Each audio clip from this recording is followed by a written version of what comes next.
Hi everyone, in this video I'm going to show you how to create your own locations on your Q server that you can assign your builder bases to. So let's get started.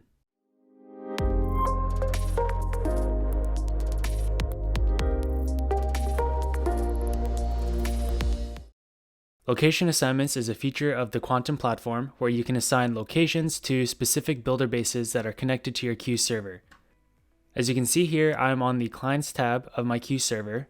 I have a builder base already paired, and under location, there's no location assigned to that specific builder base. To do that, you can go to Actions, Edit, and then under Location, there's a drop down, and you will see 3 rooms that come default with your Q server: kitchen, living room, and office. However, if you want to create your own location, what you can do is quit out of this, go to the Settings menu of your Q server, go to Location Settings, and where it says Enter Location, go ahead and type in the type of location that you want. For example, I will type in Workshop. Once you have done that, click Add.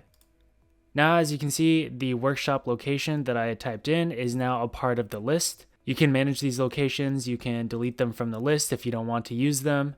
But once you have done that, I'm going to return to the Clients tab, back to this builder base, and now I'm going to assign a location to that builder base. So I'll go to Actions, Edit, and for Location, you can see that workshop location that I just created now appears in the dropdown. So I'll select that and then click Save.